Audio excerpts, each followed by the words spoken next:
Bonsoir et bienvenue sur ma chaîne. Petite présentation rapide d'un Pucco de la marque Martini. Alors c'est un Pucco que j'ai depuis longtemps, hein. C'est même un des premiers que j'ai eu du moins.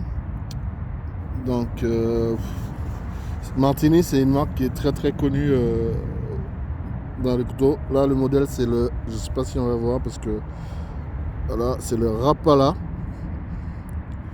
Donc c'est une marque nordique, finlandaise je crois, qui est connue particulièrement ses couteaux de pêche.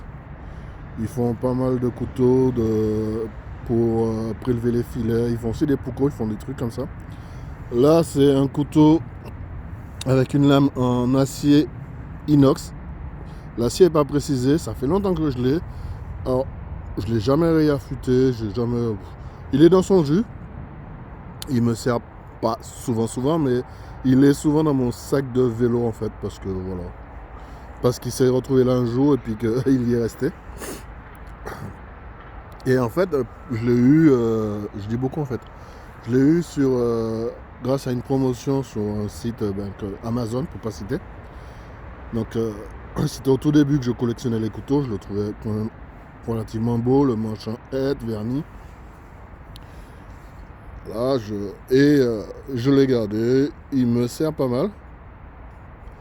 Il est, alors là, bon, j'ai des gants, mais il est vraiment bien affûté, c'est un couteau avec une prise en main agréable. C'est un Pucco, donc c'est fait pour ça. Et là, j'étais sur une petite sortie de rien du tout, parti me promener. Il était dans mon sac, je me suis dit tiens, je vais vous le présenter. Voilà. Donc, vous pouvez le voir, hein, vraiment super affûté.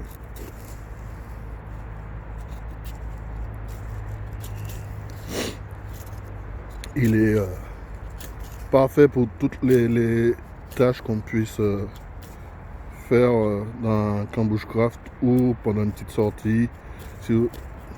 Vraiment, moi, je dis, il est dans mon sac de vélo normalement. C'est le sac que j'ai pris ça parce que c'était vraiment, je suis sorti vraiment allez, disons pour me dégourdir les jambes. Et j'ai pris ce sac là. Et c'est vrai que en vélo, il m'a déjà quand même plus d'une fois dépanné. Couper une chambre à air quand j'ai crevé, qu'il faut faire des réparations de fortune, des choses comme ça, il est au top. Il m'a jamais laissé tomber.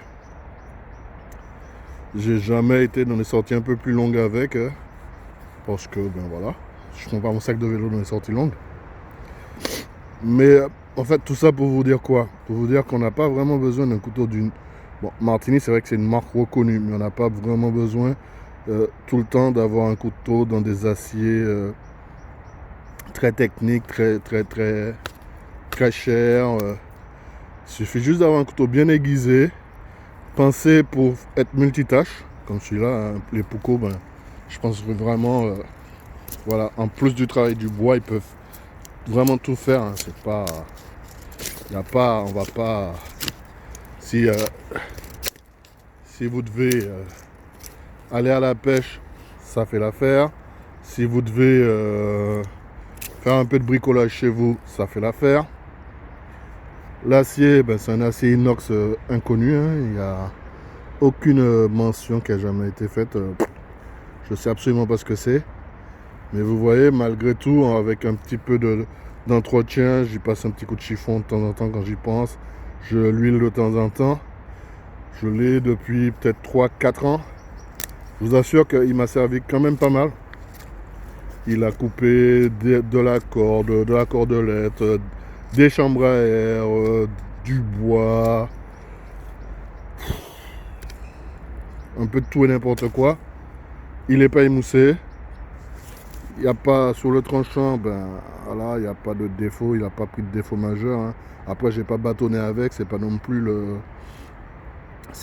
un couteau voilà, où je fais des folies. Mais bon,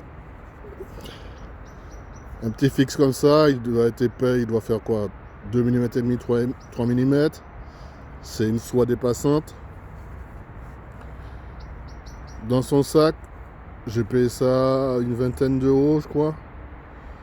Ben, ça fait parfaitement l'affaire, ça vous tire de pas mal de mauvais pas. Je vous dis, ça vous dépanne il m'a dépanné en tout cas moi très souvent. Vous arrivez, ben là, il fait un peu nuit, je me promène. Si vraiment, je sais pas, ça m'est déjà arrivé, je tombe sur un petit buisson épineux et puis derrière il y a quelque chose que je prends, ben, ça suffit largement pour taillader dedans. Je sais pas, il m'a déjà servi dans tellement de situations que voilà, il m'a servi presque plus que mon Moa en fait, qui est je ne sais pas où d'ailleurs. J'ai mon premier Moa qui est d'ailleurs, ouais, je ne sais pas où, mais voilà, celui-là il m'a beaucoup servi. Il est pas moche. J'avais juste envie de vous le montrer. Il n'est pas exceptionnel non plus, hein. C'est juste que j'avais envie de vous le montrer. Voilà. Donc c'était mon Rapala. Ah oui, ben si. Il a son petit étui en cuir.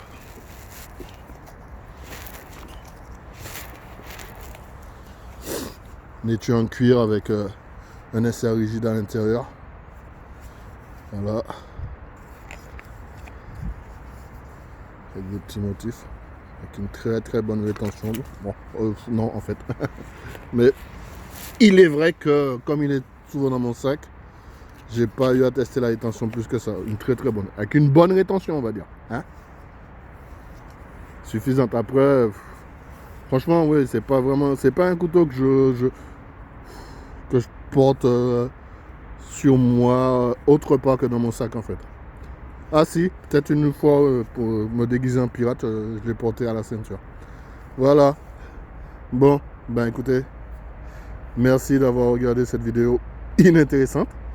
Et à bientôt sur ma chaîne pour quelque chose d'un peu plus construit peut-être.